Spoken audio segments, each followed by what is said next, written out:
Robert here, Shanna, on Ask Shanna. He's 72. He's semi-retired. 4 of the stocks in the after-tax have gains of upwards of 120%, and the IRA has one stock with a gain of over 100%, one stock with a gain of almost 500%. He's wondering, should I take the profits or stick to Dan's suggested 10-year commitment? If taking profits, what's the best place that I should put him?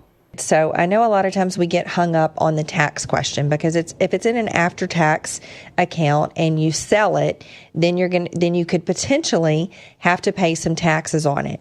But it's not the whole amount that you have to pay taxes on. It's just your gain. So I would submit to you that being properly balanced is one of the best things that you can do to mitigate your risk, because when these things grow so much, 472% on one of your positions, it may represent more of your portfolio than you really want it to, and that increases the risk for your portfolio. So there are some things that you can do. Yes, I would recommend that you get back to what your targets are.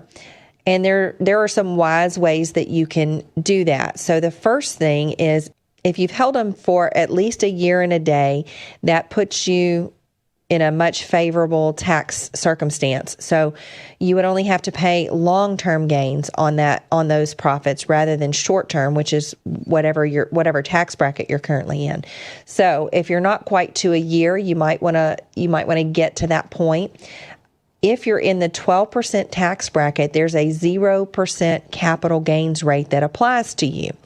So you may want to take a strategic view of this and see how you can pay the least amount of taxes to be the most tax efficient there. So you may want to do a little bit of it this year, especially if you're in the 12% bracket, and then, maybe you could wait until the next calendar year to do the rest. Also, you could look to see if you have any losses in your portfolio that you could offset those gains with. Now, if you do that, what you're going to want to make sure that you do, if you're trying to harvest a loss, is that you don't want to buy back that same company in any of your accounts in the next 31 days. Or I would say even 32, just to be on the safe side, because that creates a wash sale kind of scenario and defeats the whole purpose of trying to harvest that loss. So the other part of the question is, if you do trim the position, where do you put it? Well, that's going to be very easily answered by looking at your portfolio tracker. So hopefully you have all of your positions listed there. It's a tool that most partners have right now, and by the end of this year, all partners will have that tool.